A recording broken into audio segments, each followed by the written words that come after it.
Désirez-vous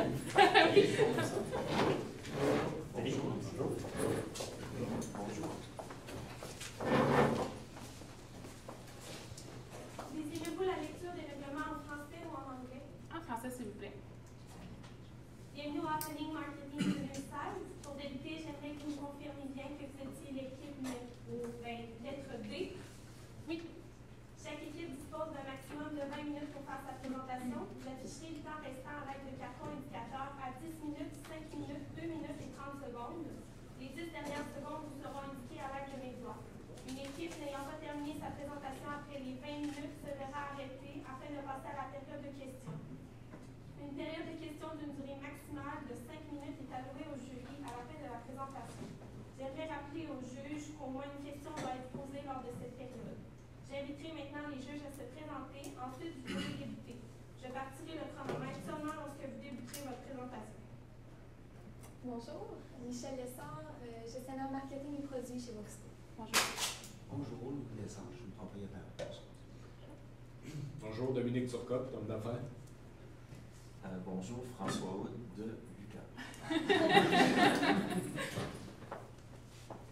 C'est à vous.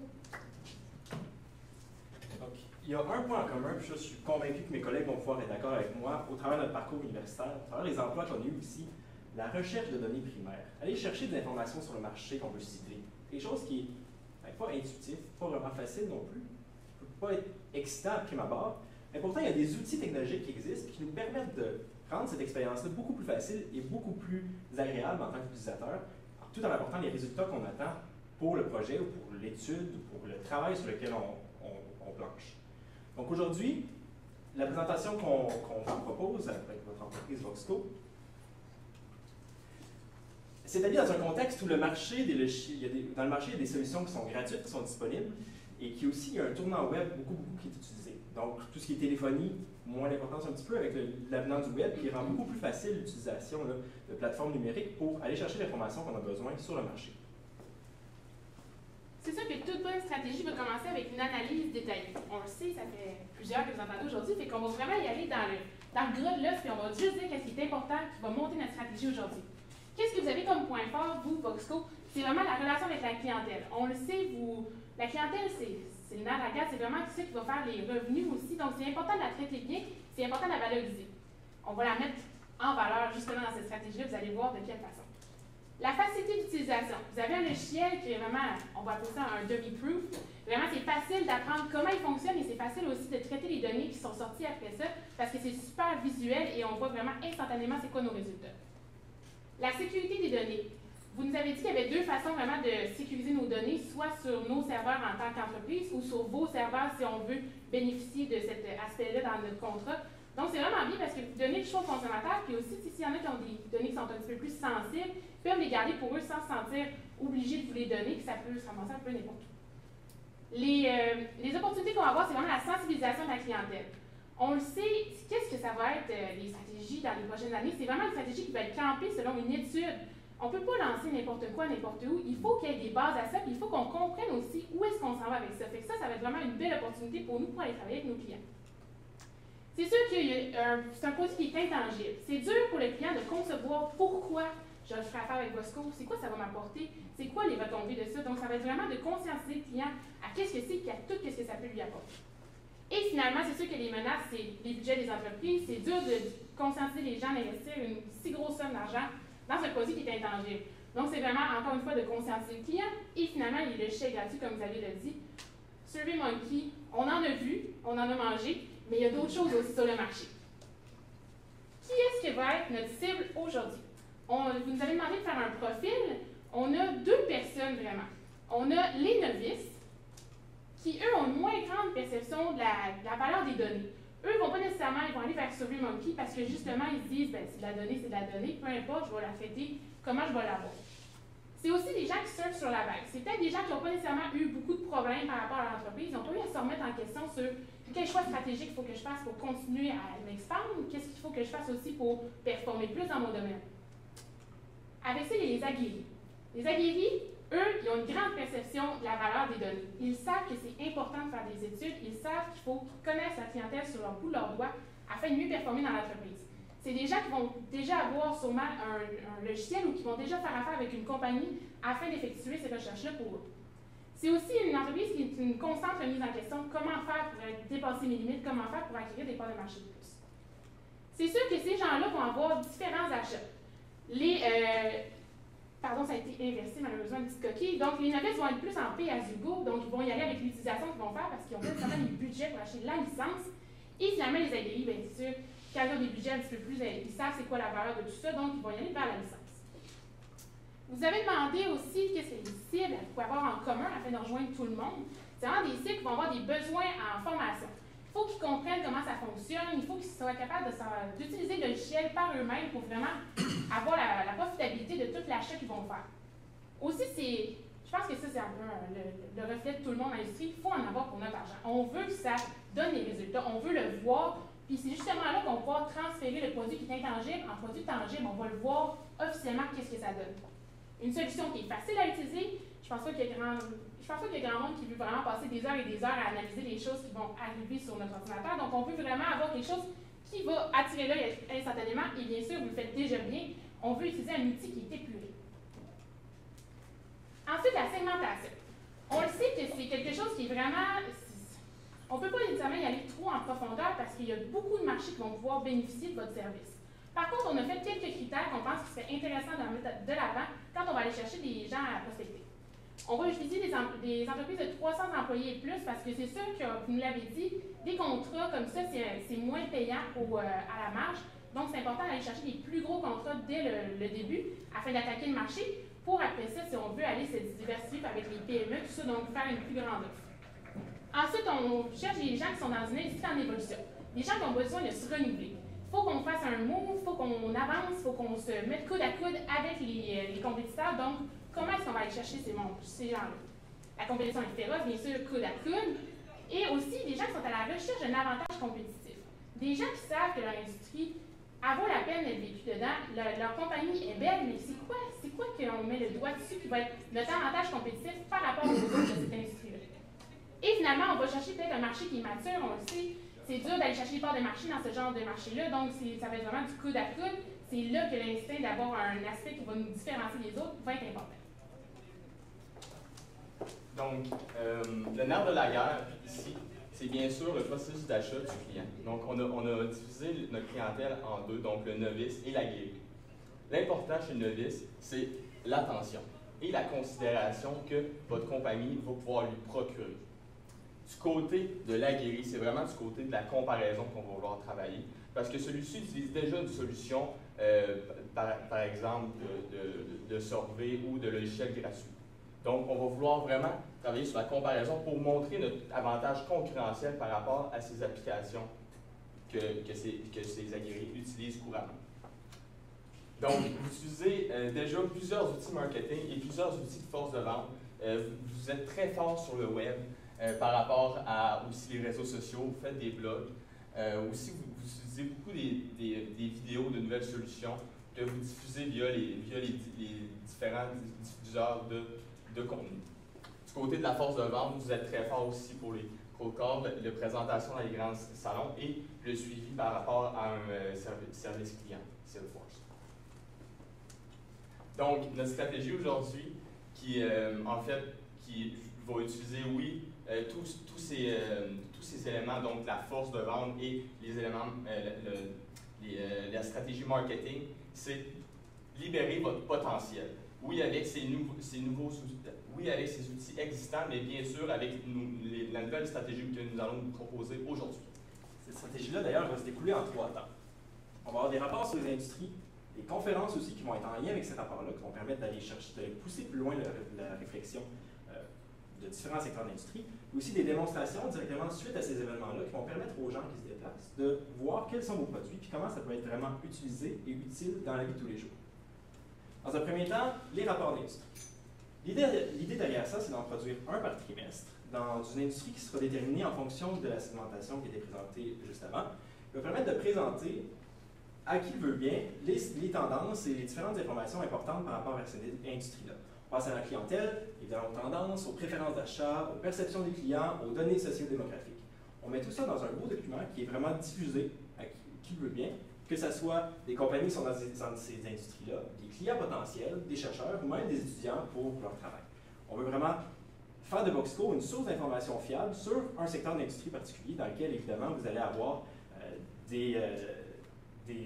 un avantage à aller faire affaire. On va pousser plus loin avec la cible et la segmentation qu'on a présentée. Comment on va réaliser ces rapports d'industrie-là? En fait, c'est vraiment d'utiliser vos ressources internes et vos compétences qui sont en survey, qui sont en panel, qui sont en recherche primaire pour aller chercher des informations qui sont pertinentes pour les différents acteurs que je viens de présenter. En utilisant évidemment l'outil Voxco Online comme principal ou comme seule source d'information, tout ça va être rendu dans un fini infographique. On pense à un document qui soit imprimé ou qui soit web, qui aurait 5 pages à peu près avec une belle couverture qui présente vraiment les tendances, par exemple, de l'industrie automobile Voxco 2016.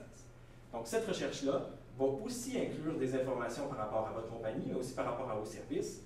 Et à chacune des parutions, donc on parlait de une par trimestre, avec 4 industries par année, toujours un bloc sur la sécurité des données. Parce qu'on sait, quelque chose qui est très important, que la clientèle recherche, donc les différentes solutions que vous proposez vont être mises aussi de l'avant au niveau de la sécurité dans ce document-là. La diffusion va être faite sur votre site web directement en complet. Et il y aura aussi une version abrégée qui pourra être diffusée après ça dans les magazines spécialisés ou dans les sites web spécialisés.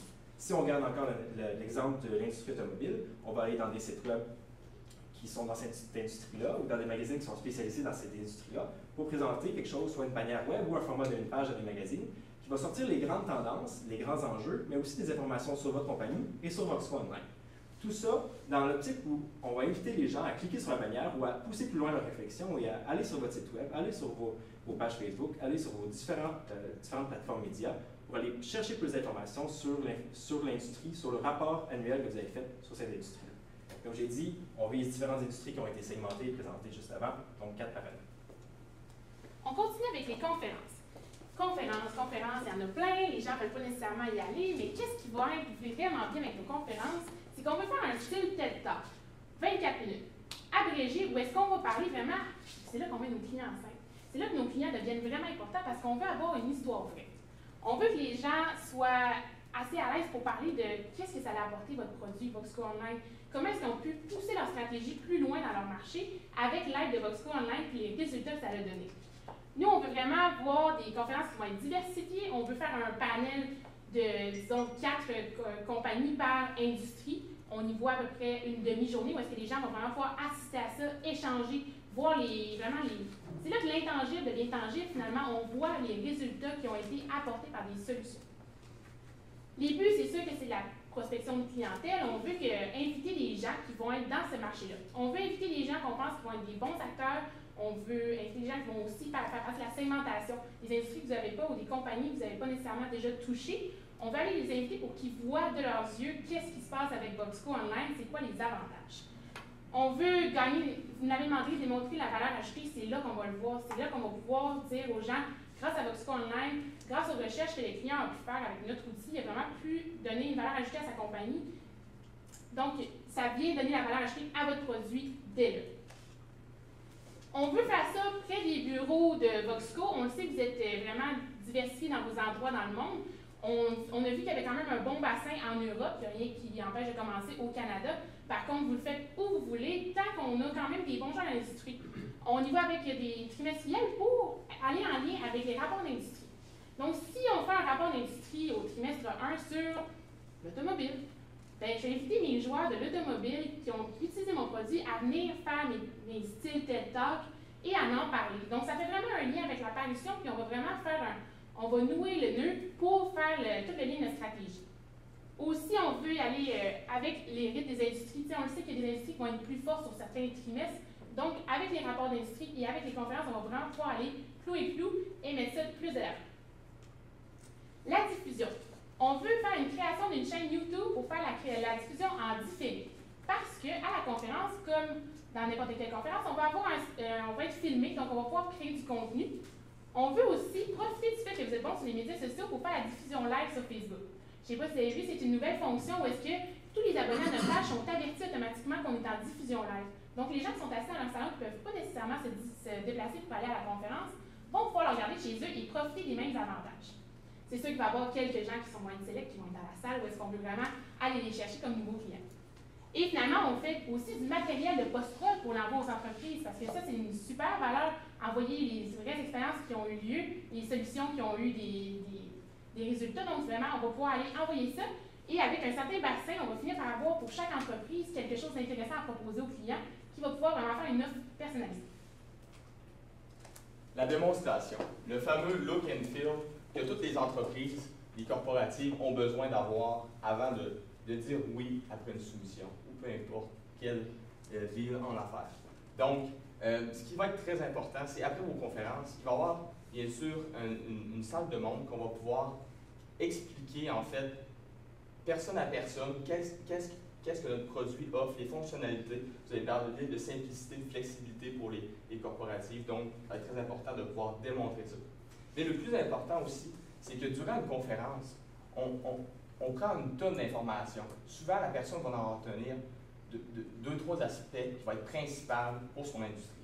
Par exemple, une industrie qui veut aller chercher, qui utilise SurveyMonkey, mais qui veut utiliser en fait votre hébergement de données pour améliorer la sécurité de ces données. Donc, ça va être l'aspect numéro 1 qui va se rappeler de la conférence.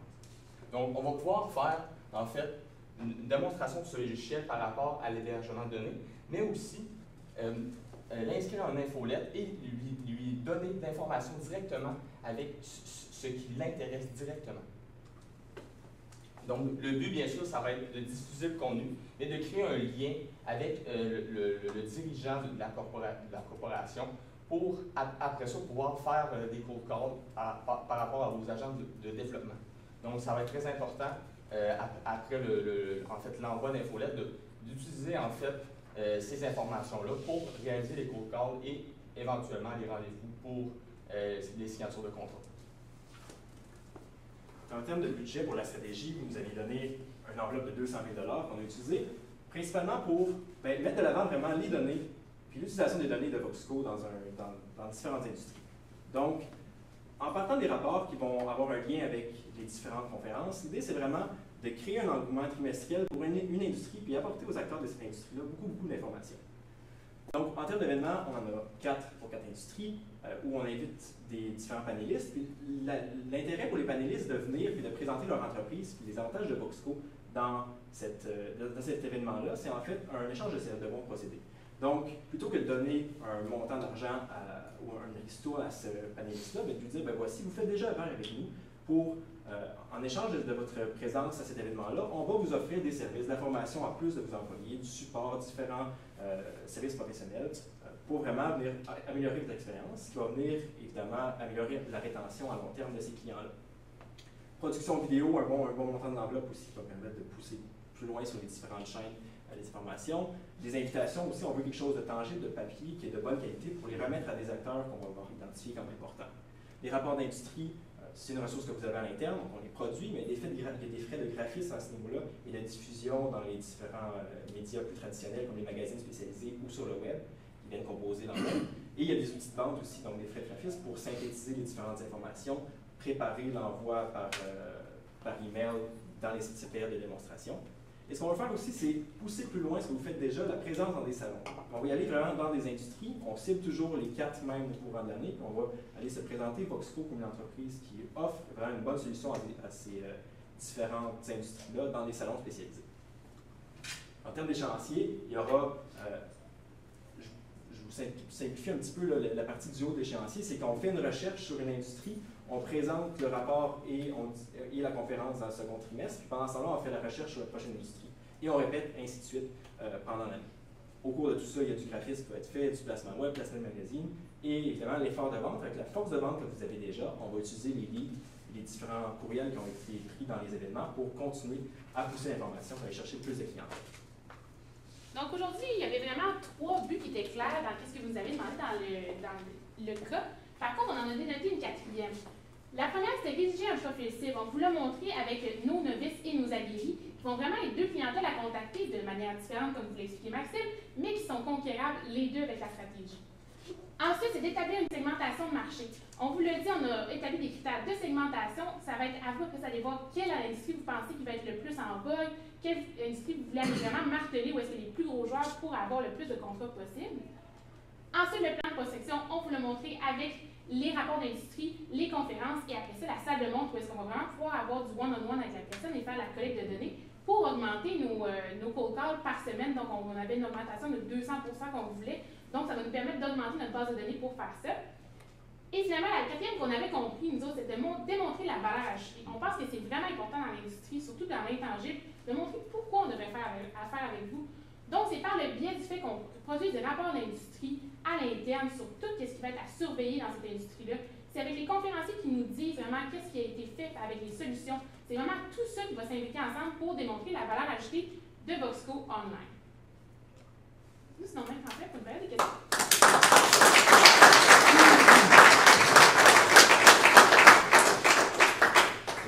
Félicitations à vous trois. Très belle présentation. Des écrits créatifs qu'on n'avait pas entendus encore. C'est fun d'avoir encore de la nouveauté à midi. Une première question concernant les rapports d'industrie. Là, où on a parlé d'en faire 4 par année. Et chacun étant ciblé pour une industrie. Est-ce que vous avez ciblé ces 4 industries-là pour la première année, par exemple? Non, en fait, ce qu'on a voulu faire, c'est vraiment au début de la présentation, vous présenter une idée de segmentation. Donc, vous parlez d'un marché qui est hyper compétitif, qui est en changement, où c'est au coup de la coude, où les gens veulent aller rechercher un avantage compétitif. Donc, plutôt que de vous cibler quelque chose, on vous propose d'aller étudier le marché un peu, de voir quelles sont les tendances, où est-ce qu'il y a une possibilité de croissance, puis en fonction des cibles qui ont été identifiées et de la segmentation, vraiment d'identifier 4 industries qui pourraient être intéressantes à ce niveau-là. Ce qui vous permet d'avoir une très grande latitude, puis de voir avec les clients que vous avez déjà, qu'est-ce qui pourrait être plus facile, par exemple, dans les débuts, pour aller chercher des conférenciers qui vont pouvoir participer aux événements. Merci.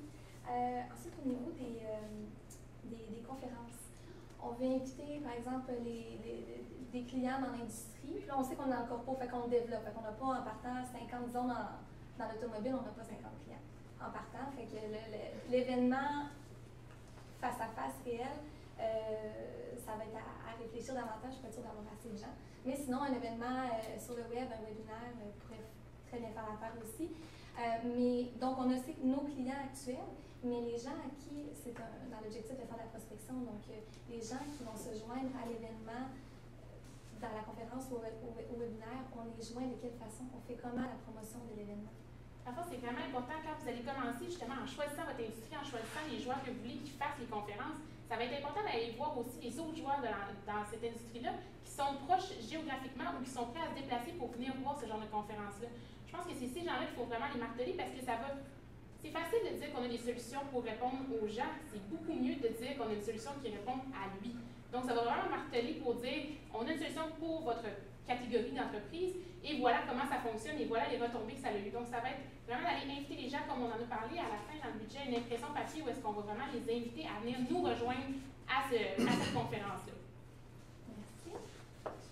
Moi, j'aime beaucoup votre approche puis le one-to-one. Une fois qu'ils sont là, si tu es capable de créer ton lien, tu vas continuer avec le client pour longtemps. Alors, bravo, très belle présentation. Effectivement, je vous félicite. Belle présentation. Vous abordez beaucoup la notion de stratégie marketing de contenu. Oui. Mais vous n'en parlez jamais. Est-ce qu'il y a une raison pourquoi vous ne faites jamais la mention de stratégie marketing de contenu? Oui, ben, on vous l'a dit au début, vous êtes vraiment fort en web. Félicitations d'ailleurs. Mais c'est une stratégie qui est déjà. C'est toujours très dur de manipuler une stratégie de contenu parce que c'est facile de tomber dans l'excès. Puis on nous a dit que c'est une stratégie qui était déjà maîtrisée chez vous. Donc, on n'en a pas nécessairement parlé parce qu'on le sait que c'est déjà acquis en vous, dans votre ADN d'entreprise, de faire la stratégie de contenu et de bien la pousser. Rendu là, c'est juste un apport qu'on fait de plus parce qu'on nous a demandé aujourd'hui d'optimiser qu'est-ce qu'on avait comme stratégie marketing et d'en créer des nouvelles. Donc, on a vraiment optimisé qu'est-ce qu'on avait sur le web en créant des nouvelles plateformes où est-ce qu'on va pouvoir encore plus diffuser l'information. Une dernière remarque. Est-ce que vous avez remarqué que vous proposez des rapports d'industrie un par trimestre? Oui. Avez-vous remarqué dans votre échéancier que vous, il y en a 2? Oui, en fait, c'était pour une question pour que ce soit plus visible pour vous, puis à l'oral, je vais vraiment prendre le temps d'expliquer. Oui. Vraiment, la logique de dire trimestre 1, on fait une recherche, on prend le temps de le faire comme il faut, puis après ça, on diffuse pendant le second trimestre pour le faire l'industrie. Donc, c'est toujours décalé. Après ça, on passe à la deuxième industrie, on fait une recherche. Ouais. La troisième industrie, à ce moment-là, va se faire au troisième trimestre, pendant que la présentation va être au quatrième. La quatrième industrie, la recherche va se faire au quatrième, elle sera au cinquième trimestre à ce moment-là. Donc, ça dépasse un petit peu, effectivement, sur un. C'est plus pour une question d'allègement du visuel. Ok, excellente présentation. Félicitations.